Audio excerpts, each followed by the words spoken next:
Au début de cet anime, une bataille intense a lieu entre deux grandes armées, jusqu'à ce que soudainement les deux camps décident d'appeler à une trêve, car une menace plus grande est sur le point de détruire le monde entier. Et bientôt, il est démontré que l'ancien Japon est désormais confronté à un gigantesque dragon démoniaque appelé Zo. Ce dragon est la créature la plus puissante qui ait jamais existé. Personne n'a jamais été aussi près de le vaincre. Et chaque fois que ce dragon se réveille, il brûle des villes et des villages entiers jusqu'à ce qu'il ne reste que des cendres. Et le plus gros problème est que, comme personne n'était assez fort pour le retarder, lorsque le dragon apparaissait dans une ville, les gens n'avaient même pas le temps de l'évacuer. Ainsi, à chaque fois qu'il apparaissait, des millions de vies humaines étaient prises. Cependant, dans ce monde, il existe deux sorciers célèbres dont les gens dépendent. Et ensemble, ils ont donné naissance à un garçon nommé Hiro. Et une nuit, lorsque tous les combats avaient cessé, les sorciers ont alors dit à tout le monde qu'ils devaient sceller le dragon cette nuit-là avant qu'il ne soit trop tard. À cause de cela, tous les soldats et les hommes encapuchonnés se tenaient ensemble, attendant simplement que le dragon Zo apparaisse, afin qu'ils puissent le sceller pour toujours. Et puis, lorsque la lune violette apparaît, à ce moment-là, nous voyons la mère de Hiro, notre protagoniste. C'est une sorcière célèbre connue pour ses incroyables compétences à l'épée. Et puis elle s'offre volontairement comme appât, prétendant qu'elle est sur le point de se sacrifier pour attirer le dragon. Et juste au moment où elle commence à crier à l'aide, soudain deux griffes surgissent du sol. Et à ce moment-là, une ombre gigantesque se forme, indiquant que Zo s'est réveillé. Et le dragon commence alors à rugir jusqu'à attaquer la mère de Hiro. Cependant, à ce moment-là, elle utilise rapidement la magie pour se libérer et lier le dragon avec des chaînes. La mère de Hiro dégaine alors son épée et à ce moment-là, nous voyons son père. C'est un homme aux cheveux noirs nommé Bairo, qui fait partie des soldats jusqu'à ce qu'il révèle sa vraie forme, moment auquel il commence alors la cérémonie de scellement. Et ensemble, les parents de Hiro commencent le processus de scellement du dragon, formant des bulles protectrices géantes autour de la bête. Cependant, au cours du processus, Bairo finit par être touché par une flèche dans le dos. Avec cela, il finit par tomber au sol et commence à saigner jusqu'à ce qu'il perde la vie. Ils ont même essayé de l'aider, mais il a insisté pour que tout le monde continue la cérémonie de scellement. Sinon, le dragon restera libre de continuer à répandre son mal à travers le monde. Cependant, malgré le sacrifice de Bairo, Zo parvient à briser la magie de scellement et il attaque ensuite Hiro. Et quand Zo est sur le point d'achever Hiro, Bairo active alors un sort avec ses mains pour le protéger. Finalement, ça marche. Cependant, avec ce sort, le garçon et le dragon gagnent tous deux une cicatrice permanente sur leur poitrine. Et juste après, le dragon utilise ses flammes pour détruire toute la cérémonie de scellement. Et ainsi, tout autour est tout simplement détruit. Et à la fin, Hiro est le seul à survivre à l'attaque grâce au sort protecteur de son père. Plusieurs années s'écoulent ensuite depuis l'incident. Et nous voyons que maintenant Hiro a beaucoup grandi et qu'il cherche à se venger de tous ceux qui ont trahi son père. Et surtout, il souhaitait aussi tuer le dragon qui avait exterminé sa famille. Hiro est généralement vu errant dans différentes zones, toujours cagoulé et portant une épée géante sur le dos. Et il continue à marcher jusqu'à ce qu'il atteigne une nouvelle ville où tout le monde est contrôlé par des gardes avant d'entrer. Cependant, mystérieusement, le garde est choqué lorsqu'il regarde Hiro dans les yeux et il le laisse entrer sans aucun problème.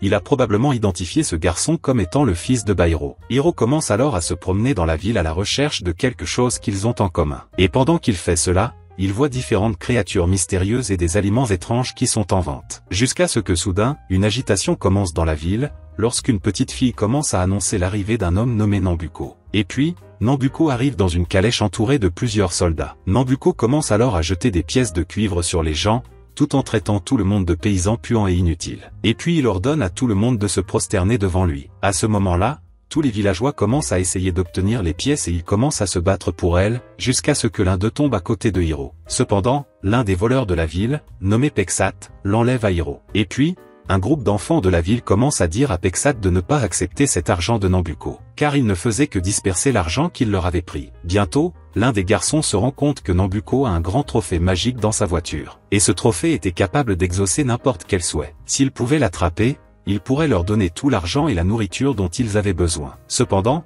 le chef des garçons dit qu'il est impossible de voler ce trophée. Et il décide qu'il est préférable pour eux de partir immédiatement pour ne pas avoir d'ennui. Cependant, Peksat finit par rester derrière et après avoir vu le grand trophée magique, il ne peut se retenir et monte dans la voiture. Cependant, le seigneur Nambuko remarque la présence de Peksat. Dans une autre scène, nous voyons Hiro marcher dans la rue lorsqu'il aperçoit soudain un homme prétendant posséder un blason rare, qui aurait appartenu au héros qui avait vaincu le dragon maléfique des années auparavant. Cependant, l'homme raconte une histoire complètement inventée. Et Hiro le sait, car il était là quand tout s'est passé avec son père et le dragon. Mais malgré les mensonges du marchand, les armoiries qu'il tenait étaient réelles. Cependant, alors que Hiro le regarde, soudain, l'un des garçons de la bande de voleurs passe dans la rue et l'arrache au marchand. Le garçon commence à s'enfuir jusqu'à ce que soudain le garde du corps du marchand attrape le garçon et commence à le soulever dans les airs. Et puis le garde du corps est sur le point de punir le petit voleur jusqu'à ce que soudain Hiro intervienne. Et il pointe sa lame directement sur le visage de l'intimidateur. Et il dit qu'il n'hésitera pas à utiliser son épée si le garde du corps continue à avoir des ennuis avec les enfants. Le protagoniste dit alors au marchand qu'il paiera pour les armoiries. Et il jette ensuite une pièce d'or au marchand. Il libère ensuite l'enfant et le marchand remercie Hiro pour son geste gentil. Cependant,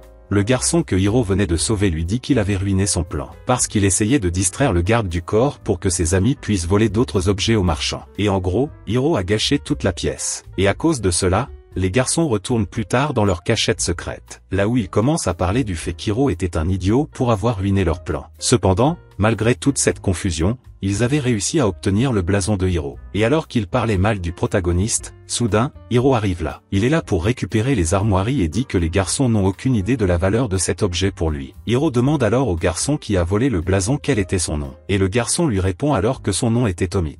Hiro parvient à récupérer son blason, mais cela ne rend pas les enfants heureux. Alors, Hiro essaie de s'échapper de là, mais bientôt les garçons commencent à courir après lui. Et pendant ce temps, nous voyons un autre homme mystérieux et très effrayant nommé Jiro. Il a des cicatrices sur le visage et il était aussi au marché. Et ce qui est intéressant, c'est qu'il demandait en ville si quelqu'un avait vu Hiro. Mais à son grand désarroi, personne au marché n'a dit se souvenir d'avoir vu Hiro. Cependant, le compagnon de Jiro dit qu'il est sûr que Hiro a déjà dû traverser cette ville, et qu'il pourrait probablement le trouver là-bas. Ensuite, nous voyons un grand manoir de l'autre côté de la ville, où Nambuko organise un dîner pour ses invités. Et malgré sa façade de simple homme d'affaires, le vrai visage de Nambuko apparaît bientôt, quand il commence à faire pression sur ses invités pour qu'ils vendent leurs précieux objets magiques. Il commente ensuite que l'élite de la ville est de plus en plus préoccupée par les répercussions de la hausse des prix. La situation était déjà tendue, alors lorsqu'un serviteur de Nambuko arrive dans la pièce, il casse accidentellement un pot rare en le laissant tomber par terre. L'homme à la moustache qui est assis à la table avec Nambuko est tout simplement désespéré quand il voit cela. Mais avant qu'il puisse dire quoi que ce soit,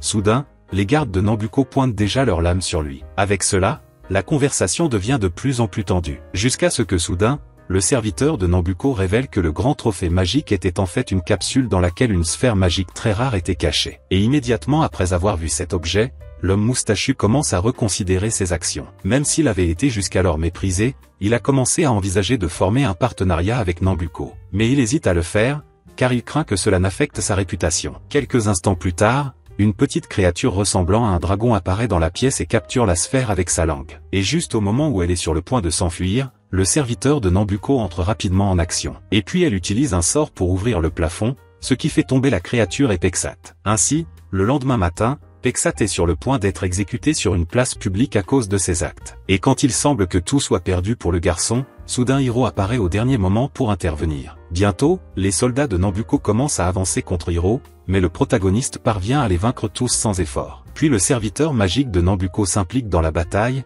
et elle essaie de lancer une magie de foudre contre Hiro, et il parvient habilement à esquiver ses attaques. Et alors que la situation commençait à empirer, soudain Hiro apparaît pour rejoindre Hiro dans la bataille. Et profitant de ce moment, la fille prend alors le cristal magique, et Hiro se met alors à crier en disant que ce cristal appartenait à son père. Et Nambuko s'inquiète alors en entendant ces mots du protagoniste. Et bientôt la fille prend le cristal magique et lance un puissant sort pour tenter de frapper Hiro. Cependant, grâce à ses compétences, Hiro parvient à dévier l'attaque vers une montagne lointaine. Et la puissance de cette attaque était si forte qu'après avoir été déviée, elle a fait exploser une partie de la montagne. Cependant, à ce moment-là, la cicatrice de Hiro commence à briller. Et quelques instants plus tard, le dragon démoniaque Zot apparaît au milieu du village. Immédiatement, Hiro tente d'attaquer le dragon avec son épée, mais la créature parvient à bloquer l'attaque. Et quand Hiro est sur le point de tomber, Hiro parvient à l'attraper. Bientôt, les gardes de la ville apparaissent et commencent à essayer de tirer des flèches sur le dragon. Et comme leurs coups n'ont même pas chatouillé le dragon, les soldats commencent alors à rediriger leurs flèches contre Hiro et Jiru. Cependant, avant que les flèches ne les atteignent, mystérieusement, le dragon légendaire les protège simplement. Ce qui laisse tout le monde là-bas assez confus. Et puis, dans un accès de rage, le dragon commence à déchaîner sa fureur sur la ville, commence à tout détruire sur son passage, jusqu'à ce que soudain, il disparaisse dans l'ombre. Et tandis que l'homme à côté de Nambuko est furieux de la destruction de sa ville, Nambuko, de son côté, affiche simplement un sourire satisfait. Parce qu'à ce moment-là, il se rend compte que les gens commencent à implorer sa protection. Et il sait que c'est une bonne occasion pour lui de gagner encore plus d'influence. Puis la scène change et nous amène à la cachette des voleurs, là où Hiro gisait maintenant, inconscient. Et là, Jiru commence à raconter les événements d'il y a 10 ans. Lorsque les parents de Hiro ont essayé de sceller le Dragonzo, ils avaient tout préparé méticuleusement, y compris le lieu qui était situé au cœur des 3 royaumes les plus puissants. Et ce jour-là, la sorcière légendaire qui était la mère de Hiro, nommée Kismet, il a sacrifié son âme pour attirer le dragon, alors que leur Bairo portait un trésor sacré pour tenter de sceller le dragon. Et Hiro, d'autre part,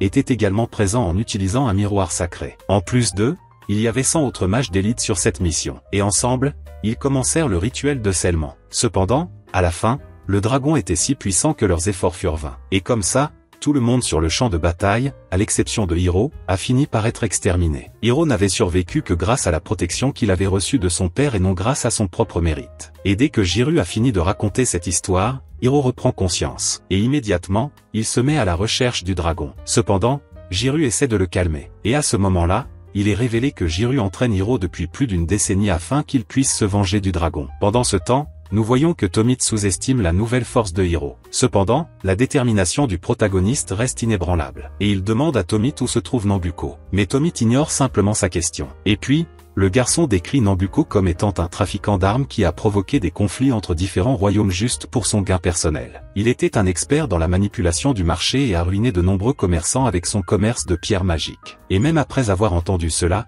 Hiro était toujours déterminé à le retrouver pour récupérer le cristal de son père. Puis la scène change et montre la fille qui était la servante de Nambuko. Le nom de cette fille est Shari Charu, mais pour faciliter la vidéo, je l'appellerai simplement Shari. Et à travers le point de vue de Shari, nous voyons que Nambuko est parti. Et cela la dérange tellement qu'elle se tourne vers un miroir magique juste pour pouvoir voir la voiture de Nambuko. Et à ce moment-là, elle le confronte pour l'avoir abandonné en ville. Mais Nambuko se fiche de sa plainte et lui demande de retrouver Hiro. Pendant ce temps, Hiro meurt de faim et tout ce qu'il veut, c'est obtenir de la nourriture de bonne qualité. Et à ce moment-là, il est accompagné d'un chien parlant nommé Palupa, qui dit à Hiro de rester dans ses limites. Après tout, lui et Jiru avaient des fonds limités et ils refusaient de dépenser de l'argent dans des restaurants coûteux. Et tandis que les deux discutent, leur discussion finit par attirer l'attention du propriétaire du restaurant. Ce qui ne semble pas très bien se passer avec Hiro à cause du problème qu'il a eu avec Nambuko. Et soudain, une fille avec des oreilles de chat nommée Erin apparaît. Et au hasard, elle les invite à prendre un goûter avec elle. Ils la suivent donc jusqu'à un restaurant voisin, où ils s'assoient pour manger ensemble. Et quelques instants plus tard, Erin commente qu'elle avait été assez curieuse au sujet de l'agitation qui s'était produite sur la place de la ville plus tôt. Et avec tout ce qu'elle avait vu, elle avait déduit que Hiro était le fils du héros légendaire Lord Byron. En entendant cela, Hiro est tout simplement choqué. Mais soudain, après avoir dit cela, Erin dit simplement au revoir. Et cela les laisse tous les deux complètement perdus, car ils s'attendaient à ce qu'elle paie l'addition, puisqu'elle les avait invités. Et plus tard dans la nuit, Hiro et ses compagnons se réfugient dans la base des voleurs. Ce qui ne rend pas du tout leur chef, Tomie, heureux. Cependant, les autres enfants finissent par voir Hiro comme un sauveur et soutiennent qu'il devrait rester là avec eux. Et le lendemain, Tomie demande à Hiro quels sont ses projets. Et il répond que son plan est le même. Il veut retrouver Nambuko et récupérer le grand chrétien. Et en entendant cela, Jiro dit à Hiro qu'il a encore beaucoup à améliorer avant de pouvoir affronter Nambuko. Il lui conseille donc de faire ses recherches avec prudence. Et donc, pour perfectionner les compétences de Hiro, Jiro propose que les autres restent temporairement à la base pendant que Hiro doit perfectionner ses compétences. Ensuite, Hiro et Jiro se dirigent vers le désert pour s'entraîner. Et Jiro suggère alors à Hiro de commencer son entraînement en battant quelques slimes simples et faibles. Eh bien, apparemment cette tâche devrait être simple. Mais Hiro se sacrifie en réalité pour essayer de les séparer. Et pendant qu'ils sont là, soudain un dragon de sable apparaît au milieu du désert. Et pour une raison quelconque, même s'il ne peut pas vaincre de simples slimes, Hiro pense qu'il a la capacité de vaincre le dragon et il passe donc à l'attaque. Et comme prévu, il finit par ne rien pouvoir faire contre la créature. Jusqu'à ce que soudain, une belle fille émerge simplement de la gueule du dragon avec une apparence très particulière. Et de nulle part, la fille s'approche de Hiro pour poser sa tête sur sa poitrine. Eh bien, mes amis, la vie de ces protagonistes d'anime est vraiment terrible. Et comme si cela ne suffisait pas, la fille commence à dire qu'elle veut accompagner Hiro dans son voyage. Et puis la fille révèle son nom et dit que son nom est Sarato. Mais avant que Hiro ne puisse faire quoi que ce soit, Jiru commence à trouver la situation très étrange et il attaque alors soudainement Sarato. Cependant, Hiro intervient pour l'en empêcher. Et de cette façon, Hiro continue d'observer le comportement étrange de Sarato, qui commençait maintenant mystérieusement à ramasser quelque chose du sol. Et à ce moment-là, ils en profitent pour partir et retourner à leur base, où Hiro se révèle enfin utile en préparant un repas pour tout le monde. Et plus tard dans la journée, Hiro commence à penser à sa rencontre avec Sarato. Et Tomie dit alors qu'il n'est qu'un célibataire qui cherche désespérément à trouver une jolie fille. Et comme Tomie a raison, cela rend Hiro assez en colère. Mais la vérité est que Hiro s'inquiète de la solitude que Sarato pourrait ressentir. Après tout, elle était seule, perdue dans le désert. Cependant, Tommy dit qu'il se sent également désolé pour la fille, mais il dit que leur situation n'était pas si différente. Après tout, son groupe était essentiellement composé d'enfants abandonnés. Pendant ce temps, dans la ville, Chara et ses soldats continuent leur recherche de Hiro, et ils continuent à fouiller tous les coins de la ville sans succès. Jusqu'à ce que soudain, à la surprise générale, Sarato apparaisse simplement devant eux, laissant tout le monde là-bas assez surpris. La scène change ensuite pour un palais flottant situé dans une ville plutôt sombre. Et à l'intérieur du palais se trouve Nambuko, analysant certains de ses rapports d'affaires, alors qu'il donne des ordres à un vieil homme borgne nommé Dr Baharopa. Et les ordres de Nambuko sont de lui préparer des armes dans son laboratoire. Et bientôt, nous voyons que malgré les problèmes avec Nambuko, pour une raison quelconque, le Dr Baharopa semble s'inquiéter pour Sarato. Puis la scène se coupe et cette même nuit, Sarato apparaît soudainement à la base des voleurs, et sa beauté est si grande qu'elle fait baver tous les garçons présents devant elle. Et Sarato dit alors à Hiro qu'elle le retrouvera partout où il ira. Tommy dit alors qu'Hiro devrait arrêter de courir après le dragon maintenant qu'il a des choses plus importantes à régler. Et il le dit sur un ton taquin qui finit par vraiment énerver Hiro, jusqu'à ce que Sarato elle-même intervienne dans la discussion et pousse Hiro à se calmer. Le lendemain, Jiro et Palupa se rendent au marché pour régler leurs comptes. Et bientôt ils découvrent qu'ils n'ont presque plus d'argent. Et pendant ce temps, Hiro s'aventure dans le désert aux côtés de Sarato. Il continue d'essayer d'améliorer ses compétences de combat. Et il continue d'essayer de vaincre les Slims, mais il a toujours du mal à y parvenir. Et pendant qu'ils sont là, soudain un loup apparaît pour les attaquer. À ce stade, Hiro pense que son moment de briller est arrivé et il commence à affronter le loup pour essayer d'impressionner Sarato. Cependant, contrairement à ce qu'il avait prévu, il finit par être complètement dominé par la bête au combat. Et après l'avoir abattu, le loup tourne son attention vers Sarato. Hiro rassemble alors ses dernières forces pour tenter de la défendre. Mais à sa grande surprise, Sarato reste simplement calmée. Inexplicablement, elle fait s'évanouir le loup. Puis elle dit qu'elle venait d'endormir le loup. Et quand elle se rend compte que Hiro a été blessé à l'épaule, elle utilise alors la magie pour le guérir. Hiro est alors surpris de réaliser que Sarato n'était pas seulement un joli visage. Et plus tard, ils parviennent à vendre ce loup sur le marché pour une pièce d'or. Et après cela, alors qu'il marche dans la ville, Hiro voit un homme traîné par des soldats. Et bientôt il en déduit que l'homme est emmené de force pour travailler dans les mines de pierres magiques. L'esprit du protagoniste de Hiro ne lui permet pas de quitter cette situation comme ça. Et il décide d'intervenir, demandant aux gardes d'épargner l'homme. Cependant, tout comme ce qui s'était passé contre les Slims, une fois de plus leurs efforts furent vains. Et cette fois, il est battu par les soldats. Par la suite, Hiro est capturé et se retrouve piégé à côté de l'homme qu'il avait tenté de sauver. Les deux commencent à parler et l'homme dit à Hiro que ceux qui sont allés travailler dans les mines ne sont jamais revenus. À ce moment-là, Hiro décide d'élaborer un plan d'évasion en utilisant son faux badge. Puis la scène change et on voit que Chara est désespérée car son miroir magique ne fonctionne plus. Elle est informée de la capture de Hiro et décide immédiatement d'intervenir. Pendant ce temps, nous voyons que Tommy est dans une ruelle mal éclairée essayant de localiser Hiro. Jusqu'à ce que, de nulle part, il commence à être suivi par Sarato. Et puis, tous les deux infiltrent ensemble le palais du seigneur de la ville, où ils ouvrent un coffre-fort pour voler un livre au seigneur de la ville. Et après avoir jeté un œil au livre, ils découvrent qu'il contient un enregistrement de plusieurs crimes qui ont été commis par le seigneur de la ville. Il prévoit ensuite de lui faire avouer ces crimes. Et il semblait qu'il contrôlait la situation, jusqu'à ce que soudain des gardes commencent à tomber du plafond. Et bientôt Tommy se retrouve dans une embuscade. Il semblait que ce serait la fin pour lui, jusqu'à ce que soudainement Jiru envahisse la pièce et avec Palupa, ils réussissent à contenir les gardes. Et puis le groupe fait irruption dans la prison pour libérer Hiro et les autres prisonniers. Et le lendemain, Hiro essaie de renvoyer Sarato pour qu'il puisse s'entraîner en paix. Cependant, elle insiste pour le suivre et Hiro ne supporte plus son étrangeté. Et pour tenter d'avoir au moins un peu de paix, Hiro lui donne alors une pièce d'or pour qu'elle puisse aller acheter de la nourriture. Et pendant ce temps, Sarato finit par rencontrer Eren. Et la fille invite ensuite Sarato dans un endroit très précis. Et pendant ce temps,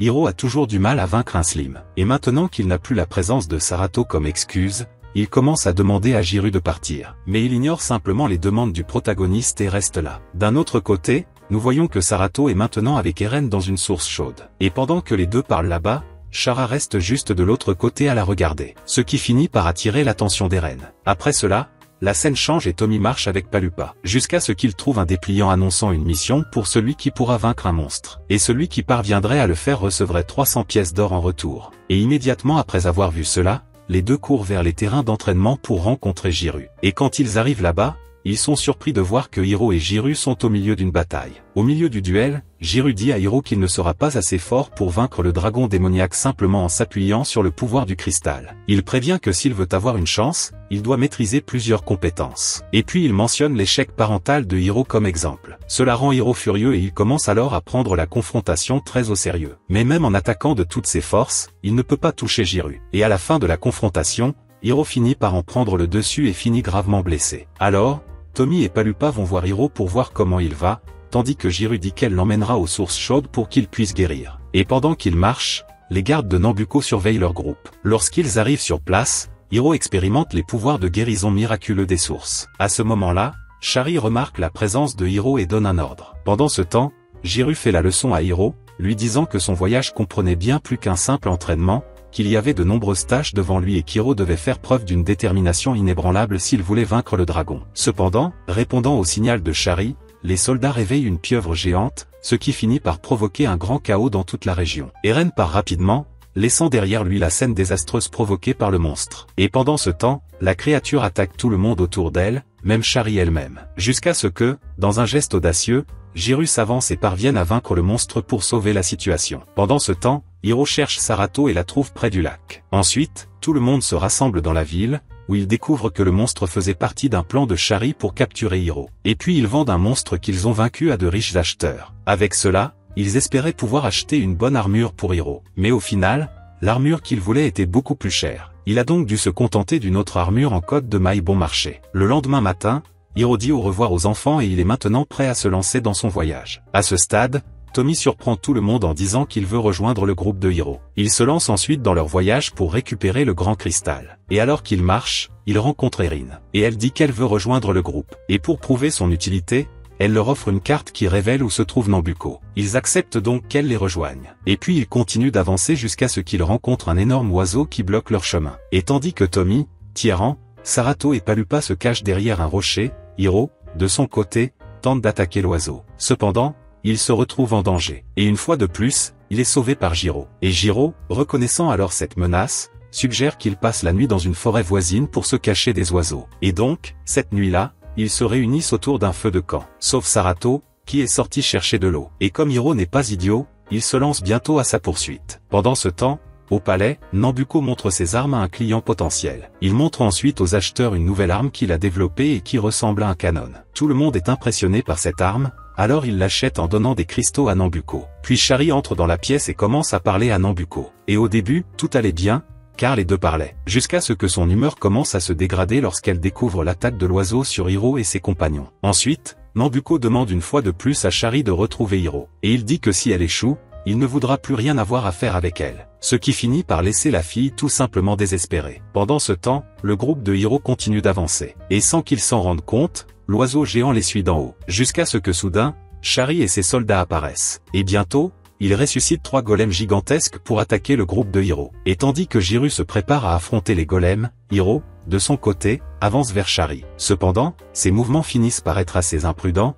permettant à Shari de contre-attaquer avec sa magie de foudre. Et tandis que Hiro a des problèmes avec Shari, Jiru, de son côté, parvient à s'occuper des golems. Mais Hiro, malheureusement, bien qu'il soit travailleur, n'est pas très doué. Et à un certain moment de la bataille, Shari parvient à briser son épée avec sa magie. Et alors que la situation empire, soudain, Pallupa invoque un lapin qui sort d'une boîte magique. Et d'accord, ce n'est pas vraiment un lapin, c'est une fille lapin. Et après cela, Pallupa met Tommy et Sarato à l'intérieur de la boîte. Pendant ce temps, Hiro se retrouve acculé par l'attaque incessante de Shari. Jusqu'à ce que Jiru vienne enfin à son secours. Et à mesure que la bataille devient plus intense, même le sol commence à trembler sous l'intensité de leurs coups. Et Jiru finit par être frappé par la puissante magie de Shari. Et à ce moment-là, Shari profite de la situation pour prendre Jiru en otage. Et puis elle dit que si Hiro ne lui obéit pas, elle mettra fin à Jiru. À ce moment-là, la colère et le désespoir commencent à prendre le dessus sur les émotions de Hiro. Bientôt, il commence à se transformer alors qu'il acquiert un pouvoir incontrôlable. Et ainsi,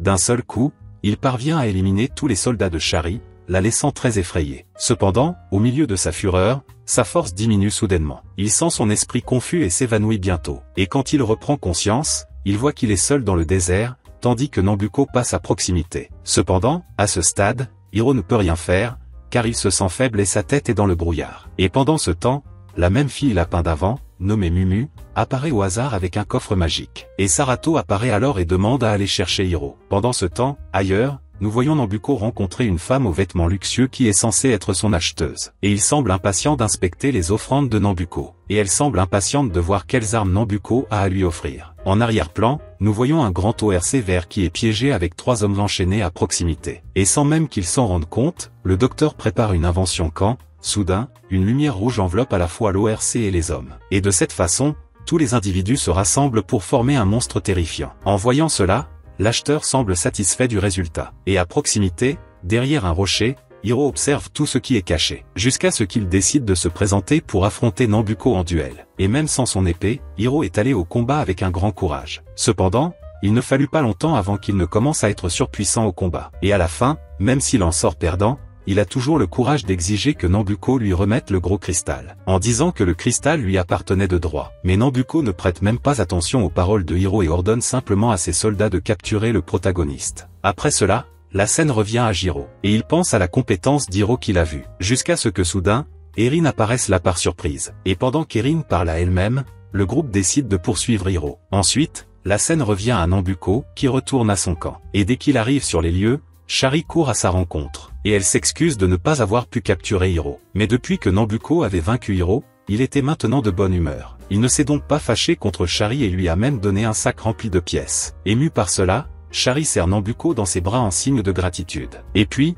nous voyons que Jiro observe avec le reste du groupe l'ORC mi-humain qui a été créé par Nambuko. Pendant ce temps, Hiro reste à l'intérieur de la tente, où il est attaché à une chaise jusqu'à ce que Nambuko entre. Et bientôt, il commence à exhiber des instruments de torture dans le but d'extraire des secrets de Hiro. Et la première question posée par Nambuko concerne la relation de Hiro avec le dragon démoniaque Zo. Hiro est surpris par cette question, car il ne comprend pas ce qu'un marchand maléfique comme Nambuko pourrait vouloir avec une créature aussi maléfique. Et Nambuko lui explique alors que si le dragon avait été libéré, il aurait certainement semé le chaos dans plusieurs pays, ce qui obligerait ces pays à acheter leurs armes. Et de cette façon, vos profits augmenteraient considérablement. Puis, avant que Nambuko ne puisse continuer son interrogatoire, soudain, une agitation éclate à l'extérieur. Là où on voit que l'acheteur est furieux car il s'est senti manquer de respect. Et pendant que Nambuko est dehors pour voir ce qui se passe, Hiro parvient à libérer sa jambe et à récupérer son badge. Et en utilisant ses doigts, il parvient alors à l'utiliser pour couper les cordes qui retenaient ses mains. Pendant ce temps, nous voyons que le docteur Baharopa bricole soigneusement sa dernière invention, jusqu'à ce que ses capteurs détectent la présence de Sarato à proximité. Le scientifique a donc décidé de jeter un œil pour voir s'il pouvait le trouver. Et à l'intérieur de la tente, on voit que Hiro doit lâcher sa main gauche pour être libre. Cependant, avant qu'il ne puisse le faire, le scientifique entre soudainement dans la tente à la recherche de Sarato,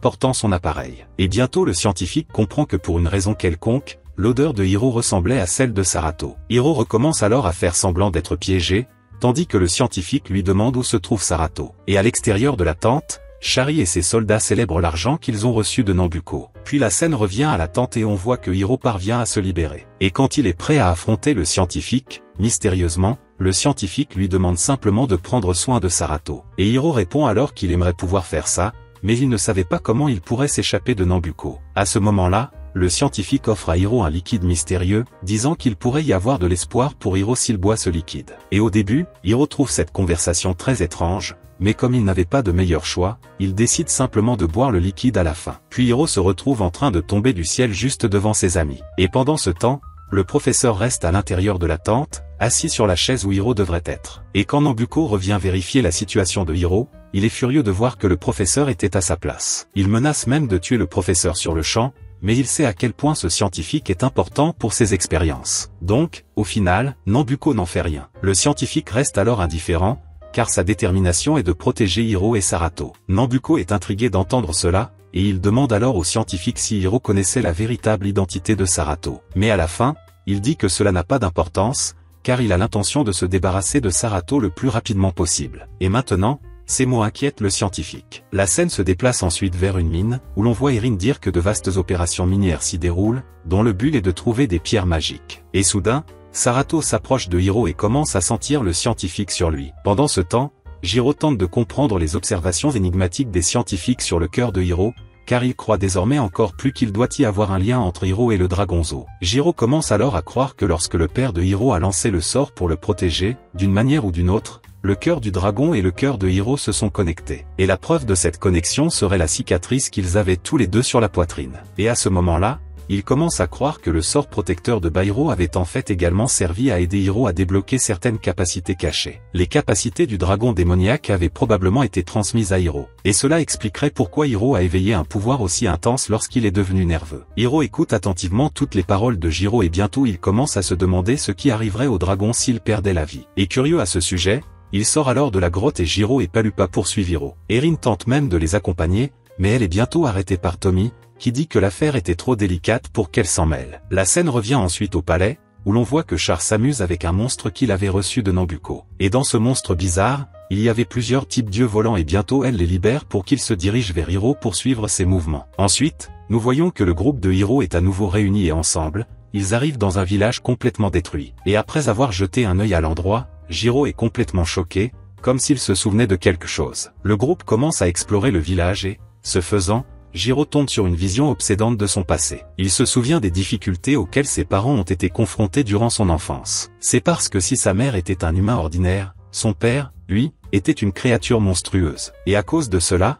les villageois pensaient que tout ce qui n'allait pas dans le village était la faute de la mère de Jiro à cause du lien qu'elle avait avec les monstres. Et malgré toutes les difficultés, la mère de Jiro n'a jamais abandonné son père. Cependant, les préjugés des villageois contre le père de Jiro étaient si forts qu'à la fin, lui et la mère de Jiro furent tous deux exécutés ensemble. Et cela avait été assez traumatisant pour Jiro. Pendant ce temps, dans une autre partie du village, nous voyons Tommy continuer son exploration. Jusqu'à ce qu'il découvre soudain un tas de corps sans vie. Et juste au-dessus de lui, il y a un monstre qui se cache et qui l'observe déjà. Le monstre commence bientôt à l'attaquer puis il se retire. Il s'enfuit de l'endroit jusqu'à ce qu'il rencontre Jiro qui se prépare à affronter la créature. Mais Jiro est très stupide et une fois de plus, il a oublié qu'il n'avait pas son épée. Et puis Jiro, qui était encore au milieu de son moment traumatisant, apparaît pour sauver la situation une fois de plus. Mais Jiro sait qu'il traverse une période délicate. Il veut donc aider son maître dans cette bataille. Et à ce moment-là, Tommy demande à Jiro de réveiller sa forme de dragon pour qu'il puisse aider Jiro. La créature se concentre désormais sur l'attaque de Jiro. Il s'efforce même de se transformer. Cependant, il est incapable de le faire et finit par être vulnérable à l'une des attaques du monstre. Et encore une fois, il semble que ce soit la fin pour Jiro, jusqu'à ce que Jiro réapparaisse pour le sauver à la dernière seconde. Il semble que puisque le protagoniste est inutile, à la fin, Jiro doit toujours apparaître pour sauver la situation. Puis la scène change et nous voyons qu'Eren rencontre Shade. Apparemment, elle était un agent infiltré pendant tout ce temps. Et puis les deux rencontrent Nambuko. Et Eren lui révèle alors la relation que Jiro entretenait avec le légendaire dragon démoniaque Zo. Au début, Nambuko ne pouvait pas croire ce qu'il entendait. Mais Eren lui assure alors que tout cela était vrai, et qu'elle ne manquait jamais d'obtenir des informations. Après tout, c'était son travail. Cela laisse Nambuko vraiment surpris. Et puis il donne à Eren un objet coûteux en récompense de ces informations. Jusqu'à ce que plus tard, Nambuko appelle Shari juste pour lui ordonner d'en finir avec Jiro une fois pour toutes. Puis la scène revient au groupe du protagoniste. Ils arrivent maintenant dans un village appelé Ukam. Et Tommy est immédiatement captivé par le lieu car il semble très vivant. Palu explique ensuite que ce village était très prospère parce qu'il avait une position géographique très favorable. Le commerce était donc toujours très actif dans ce village. Après avoir appris cela,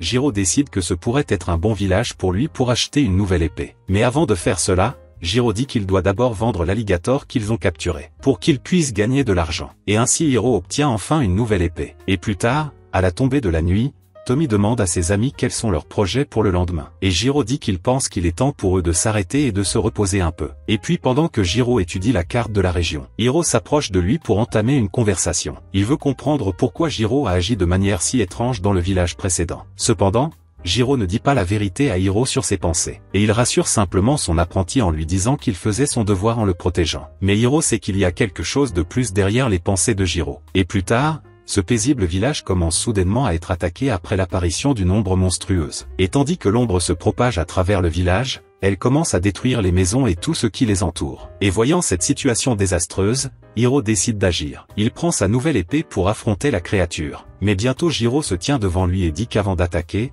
ils doivent d'abord avoir un plan. Mais le problème est que l'ombre se propage et commence mystérieusement à absorber tout le monde. Et il ne faut pas longtemps avant que même Jiro commence à être absorbé par l'ombre. Mais avant qu'Hiro ne puisse faire quoi que ce soit, Shari apparaît soudainement dans les airs. Et elle révèle ensuite que ce monstre était une invention du docteur Baharopa suivant les ordres de Nambuko. Et même à ce moment-là, nous voyons que le docteur Baharopa et Nambuko observent tout ce qui se passe dans le village à travers un miroir magique. Et à chaque instant qui passe, Jiro est de plus en plus absorbé par l'ombre. Et Hiro ne peut même pas l'aider car Shari lui lance bientôt une attaque éclair. Et cette fois, dans un moment de risque sans avoir Jiro pour l'aider, Hiro se retrouve alors coincé avec ses amis en danger. Et cela finit par l'amener à libérer sa forme la plus mortelle. De cette façon, il commence à se transformer et libère le pouvoir du légendaire Dragonzo. À ce moment-là, le pouvoir de Hiro est si brutal qu'il fait s'envoler Shari et ses amis. Hiro a peur de le voir comme ça mais il ne peut rien faire. Et il semblait que ce serait la fin pour lui alors qu'il était sur le point d'être complètement englouti par les ombres. Jusqu'à ce que soudain Erin apparaisse pour le sauver. Eh bien,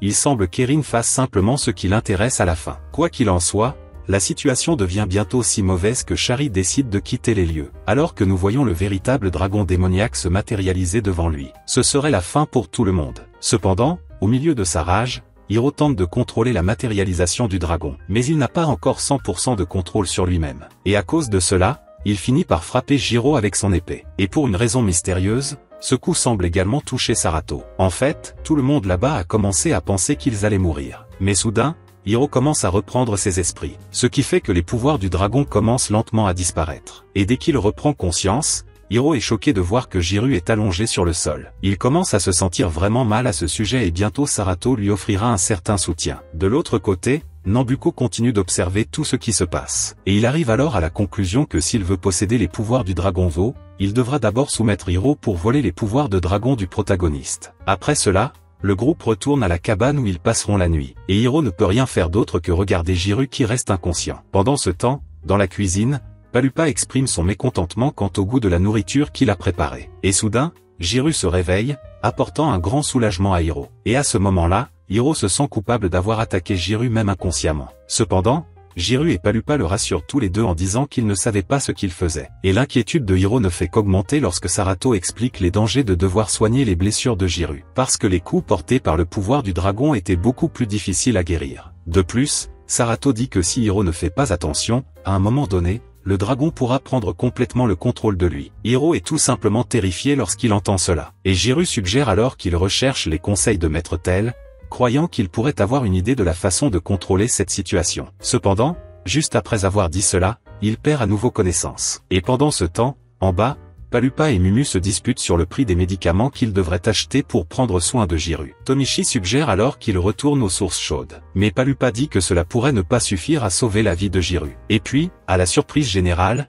Zérin propose une solution. Et elle dit qu'elle sait comment trouver des herbes rares qui peuvent guérir Jiro. Et puis, Hiro se lance dans un voyage pour récupérer les herbes et sauver son maître. Et alors que lui et Sarato marchent, Hiro lui exprime sa frustration quant à la distance qu'ils ont dû parcourir pour récupérer les herbes. Sarato lui dit alors de rester calme, car ils doivent le faire pour aider Jiro. Et tandis que Hiro se plaint de devoir retourner au dortoir, nous voyons qu'Erin informe le reste du groupe que la situation de Jiro empire. À ce moment-là, Pallupa voit s'il n'a vraiment pas d'argent pour acheter des médicaments, tandis que Tommy, de son côté, exprime ses soupçons croissants envers Sarato. Il l'observait depuis un certain temps, et il trouvait son comportement très particulier. Et il trouvait également étrange son manque d'appétit pendant ses voyages. Et en plus de l'implication de Sarato avec le docteur Bararopa, une autre chose que Tommy remarqua était qu'elle souriait aussi rarement. Il ne savait pas exactement de quoi il se méfiait, mais il savait qu'il y avait quelque chose qui n'allait pas chez cette fille. Et pendant ce temps, Hiro et la fille arrivent au canyon pour essayer d'obtenir les herbes. Et là, ils rencontrent une grenouille géante qui apparaît soudainement pour les attaquer. Et cette fois, Hiro est sauvé par Sarato, qui le repousse du danger tout en essayant d'échapper à la créature. Les deux tentent de s'échapper, mais leur fuite est rendue difficile par une averse soudaine. Et malgré la situation délicate dans laquelle ils se trouvaient, Sarato a réussi à trouver les herbes dont Jiro avait besoin pour se soigner. Et Hiro se dirige alors vers les herbes pour les cueillir avec détermination. Pendant ce temps, au dortoir, Erin dit au groupe que Nambuko prévoit d'éliminer Hiro. Et elle leur dit qu'elle a obtenu cette information grâce à un appareil qui servait à communiquer. Pallupa est intrigué par les motivations de Nambuko pour attaquer Hiro. Et Erin lui suggère que cet intérêt doit être lié à la relation qu'Hiro entretenait avec le Dragonzo. Et en revenant au canyon, nous voyons que Hiro a du mal à obtenir les herbes. Pour l'instant, une tortue bizarre était apparue sur son chemin. Mais revenons au dortoir car les choses y sont plus intéressantes. Le groupe discute maintenant du lien entre Hiro et les plans de Nambuko. Et bientôt, ils se rendent compte que la visite de Hiro au domaine de Nambuko était liée à l'héritage de son père. En plus du fait qu'il porte le cœur de la créature responsable de la mort de leur Burn. Et Erin laisse bientôt tout le monde encore plus inquiet en révélant que Nambuko avait orchestré un canular sur la capture du dragon légendaire. Il avait l'intention d'utiliser cette farce pour semer la discorde entre les trois royaumes. Et après avoir entendu cela, Pallupa comprend les plans de Nambuko. il en déduit que Nambucco a l'intention d'utiliser le dragon pour semer la terreur. Parce que de cette façon, les gens seraient obligés d'acheter davantage de ces armes pour se défendre. Cependant, Palupa craint que ces développements ne dégénèrent en une guerre continentale. Et pendant ce temps, dans le canyon, Hiro continue d'essayer de battre la tortue lumineuse. Et après beaucoup de souffrance, il parvient à récupérer l'herbe dont il avait besoin. Ensuite, lui et Sarato retournent au dortoir, où ils préparent l'herbe à donner à Jiru. Et juste après avoir consommé l'herbe, des lumières magiques apparaissent et soudain Jiru reprend conscience. Et quelques instants plus tard, Tommy entre et partage une histoire troublante avec les autres. Il dit avoir appris que des enfants de la ville étaient contraints d'extraire des pierres magiques. Et cela indiquait probablement qu'une guerre était sur le point de se produire. Le groupe ne perd donc pas de temps et reprend bientôt son voyage. Et pendant ce temps, Tommy exprime à tout le monde sa peur d'une guerre imminente. Il dit qu'il aimerait avoir le grand cristal pour pouvoir résoudre toute la situation. Cependant, Jiru lui demande de rester calme, car ils doivent d'abord trouver Maître Tel. Jusqu'à ce que soudain, un homme apparaisse et à ce moment-là, Jiru et Palupa s'agenouillent devant lui. Palupa se présente alors comme un serviteur de Maître Bairo. Et à la surprise générale, l'homme devant eux était Maître Tel. Et pour une raison quelconque, Maître Tel salue Sarato d'une manière spéciale. Ce qui rend Hiro un peu jaloux, en fait. Mais comme ils n'avaient pas de temps à perdre, ils continuèrent leur voyage. Cependant, l'effet rare de l'air du lieu où ils se trouvaient s'est avéré être un défi pour eux tous. Maître Tel observe cela attentivement. Et il dit que ses subordonnés, Bairo et Palupa, ne subiraient jamais cela. Parce que selon lui, il a bien formé ses disciples. À ce moment-là, Palupa s'excuse auprès de son maître de ne pas lui avoir apporté de cadeau. Tandis que Jiru, d'un autre côté, dit qu'il aimerait discuter de quelque chose d'important avec Maître Tel. Et alors qu'il s'enfonce plus profondément dans la grotte, Jiru lui expose la réalité troublante de la transformation de Hiro en dragon. Et après avoir entendu le rapport, il invoque alors une énergie puissante. Et puis le vieil homme commence à raconter l'histoire tragique du rituel de scellement raté du dragonzo. Mais malgré ses vastes connaissances, Tel ne savait pas exactement comment il pourrait résoudre cette situation. Et à ce moment-là, Hiro décide d'intervenir dans la conversation. Et il confronte Maître Tel en lui demandant pourquoi il n'a pas participé à la cérémonie de scellement. Parce qu'avec son aide, peut-être que ses parents auraient eu une chance. Mais à la grande frustration de Hiro, le maître dit simplement qu'il n'a pas aidé ses parents parce qu'il savait qu'il n'avait aucune chance. Cependant, il aimerait quand même aider Hiro. Et donc, il invite le protagoniste à participer à un entraînement magique avec lui. Parce que selon lui, cela pourrait aider Hiro à gérer sa forme de dragon. Lorsqu'il quitte la grotte, Maître Tel crée des tâches pour chaque membre du groupe, afin que chacun d'entre eux puisse améliorer ses compétences. Et Hiro reçoit alors un entraînement très particulier, où il doit être capable de marcher en ligne droite vers Maître Tel. Pendant ce temps, Erin utilise son appareil pour surveiller les rapports du palais de Nambucco. Et elle est inquiète parce qu'il semble qu'une guerre va éclater. Et pendant l'entraînement, Palupa exhorte Hiro à rester concentré, soulignant l'importance de se concentrer sur ce qu'il faisait. Maintenant, Hiro tient un papier avec l'image de Sarato dessus. Jusqu'à ce que soudainement,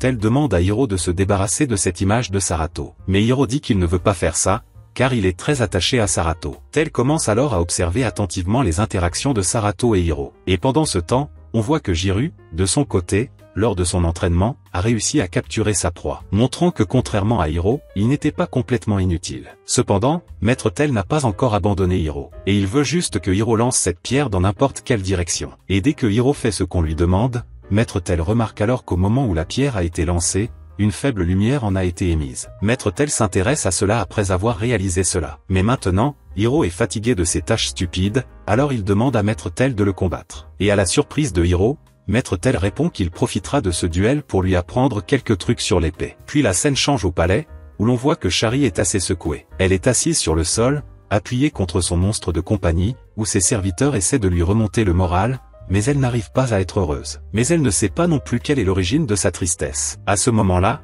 la seule chose qu'elle peut faire est d'appeler le nom de Nambucco. Après cela, la scène revient à l'entraînement de Hiro, où l'on voit que Maître Tel essaie de lui expliquer qu'avec la magie, il pourrait être capable d'utiliser une lame même sans en posséder une. Tel montre ensuite à Hiro comment il peut réaliser cette technique, et ainsi Maître Tel commence à agir comme s'il avait une épée, même s'il n'a rien dans ses mains. Et à ce moment-là, Hiro pense que tout cet entraînement n'était qu'un gros mensonge. Cependant, à sa grande surprise, lorsqu'il tente de reproduire ce que faisait Maître Tel, il parvient alors à couper un morceau de sol devant lui. Et il peut le faire sans avoir besoin d'avoir une lame dans les mains. Mais même ainsi, Hiro ne sait toujours pas comment cela l'aidera au combat. Pendant ce temps, de retour au palais, nous voyons que Shari se réjouit enfin lorsqu'elle est convoquée pour une conversation avec Nambucco. Puis, après avoir terminé la première partie de son entraînement avec Hiro, Maître Tel est maintenant à l'intérieur de la grotte en train de parler à Jiru, qui veut savoir ce qu'il peut faire pour aider Hiro, car jusqu'à ce moment, Hiro s'était montré complètement inutile au combat. Et elle dit ensuite à Jiru que même si Hiro n'était pas un bon épéiste, le garçon avait un réel potentiel pour la magie. Jiru est heureux de découvrir que Hiro n'est pas complètement inutile,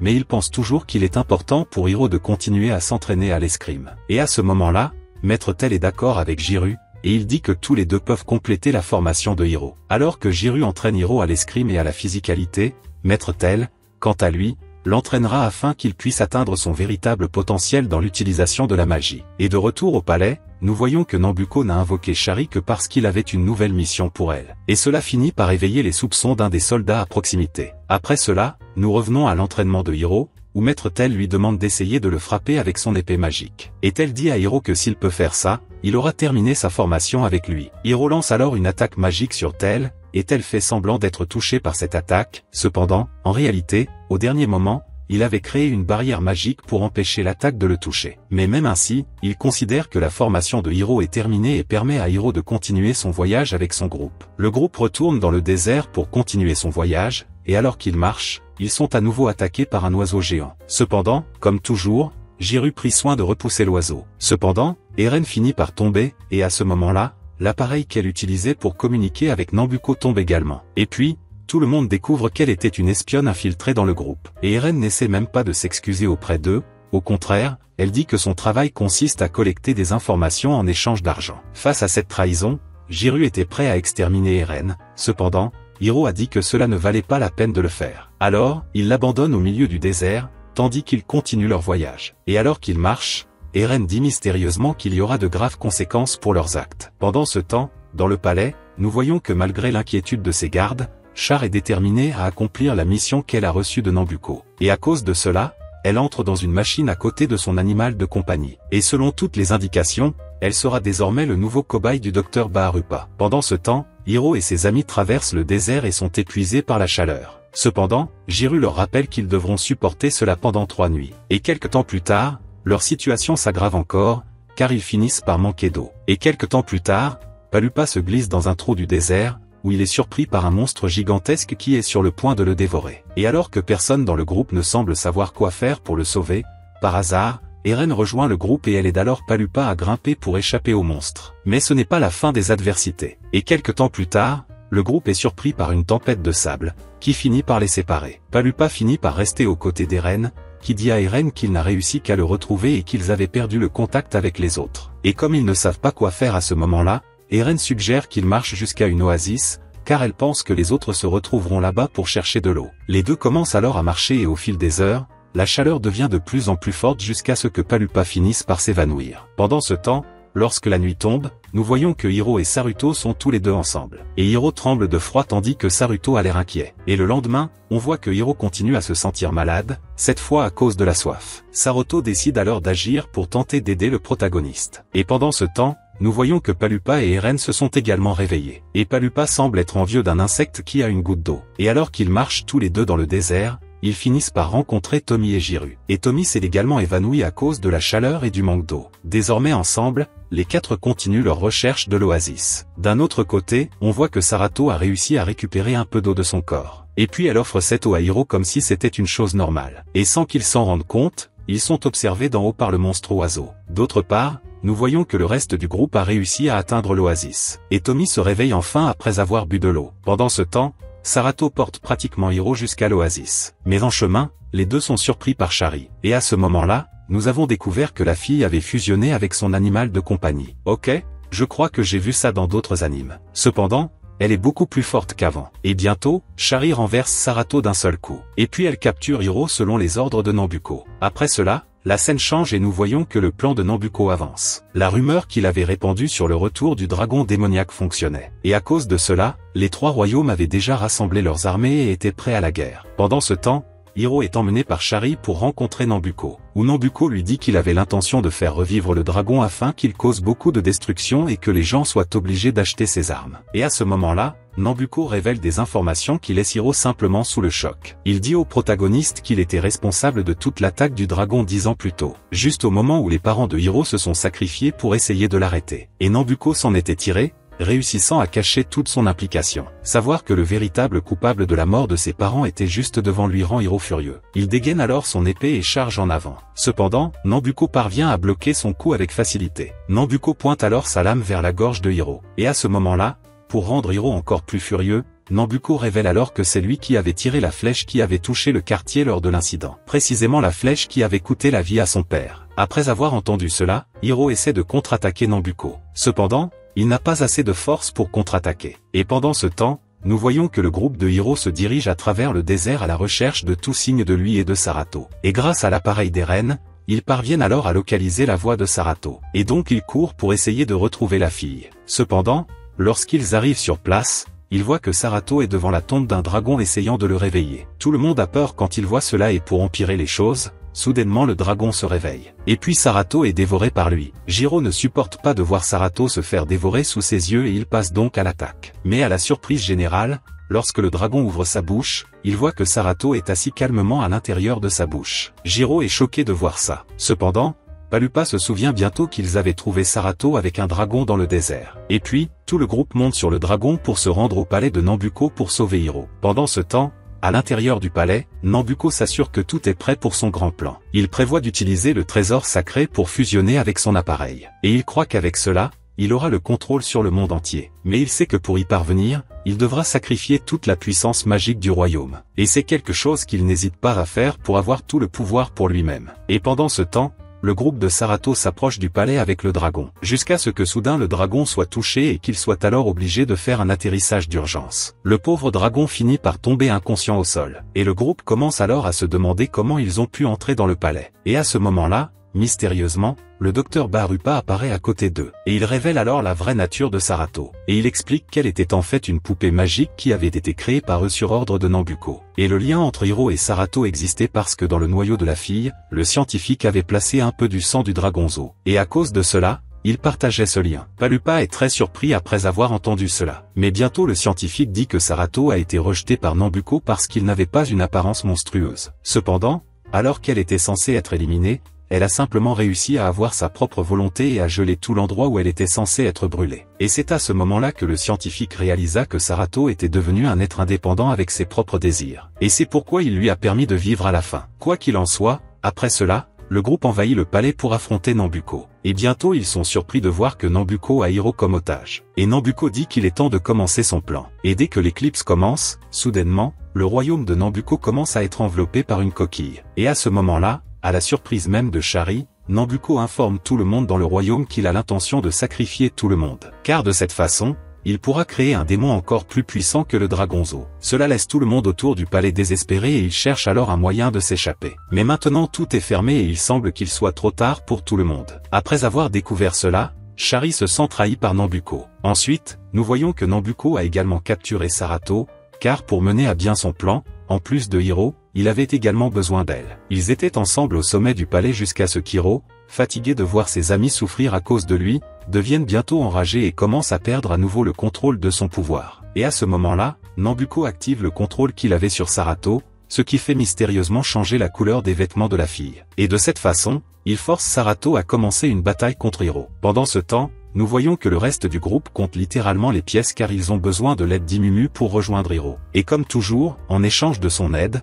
la fille lapin leur demandait de l'argent. Et finalement, lorsque le reste du groupe atteint le sommet du palais, ils voient que Hiro est hors de contrôle et qu'il était sur le point d'attaquer Sarato. Mais ils arrivent au bon moment et parviennent à intervenir avant que cela n'arrive. À ce moment-là, Hiro est prêt à rejoindre la bataille, jusqu'à ce que soudain, Shari apparaisse pour le défier. Les deux commencent une bataille, tandis que Hiro et Sarato se battent également. Et quand Hiro est sur le point de perdre la vie, soudain, le dragon Zoti prend le contrôle. Et c'était exactement ce que voulait Nambuko, car il profita de ce moment pour piéger le dragon à l'intérieur de la grande sphère de cristal. Et après avoir fait cela, Nambuko commence le processus de fusion avec le dragon. Et bientôt, Hiro devient furieux en voyant Nambuko sous sa forme de dragon. C'est parce qu'il se souvient de toute la douleur qu'il a causée à ses parents. Alors, Hiro tente d'attaquer Nambuko, mais une fois de plus, il est facilement dominé. Tout semblait perdu, jusqu'à ce qu'Erin et Tommy convainquent le docteur Baharu de les rejoindre, en disant que si les choses continuaient ainsi, même le scientifique perdrait la vie à la fin, parce qu'il ne serait plus utile à Nambuko. Et donc, pour sauver sa peau,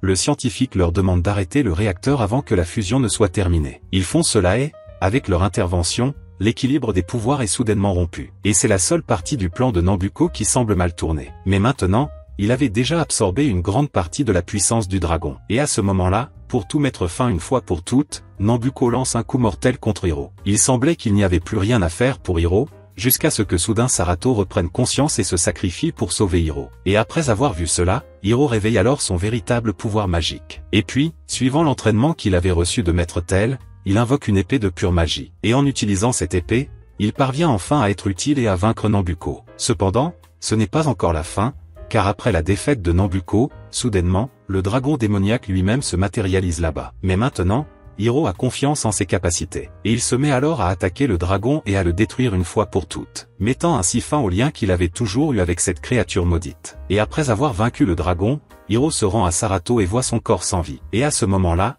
Hiro abandonne une partie de son propre cœur pour qu'elle puisse revenir à la vie. Cela n'est possible que parce que, comme Tel l'a dit, Hiro avait vraiment un pouvoir magique absurde. Et grâce à lui, à la fin, tout le monde est libre. Même Shari est désormais libéré de la tyrannie de Nambucco. Avec cela, la paix est enfin scellée et les trois royaumes demandent à leurs armées de se retirer. Mais finalement, le docteur Baharopa n'a pas survécu. Et puis ils lui ont fait leurs adieux lors d'un enterrement, car il était le père de Sarato. C'est un moment triste, mais après cela, les amis sont enfin libres de vivre en paix. Et tout cela grâce à Hiro, qui au début de cette histoire était complètement inutile.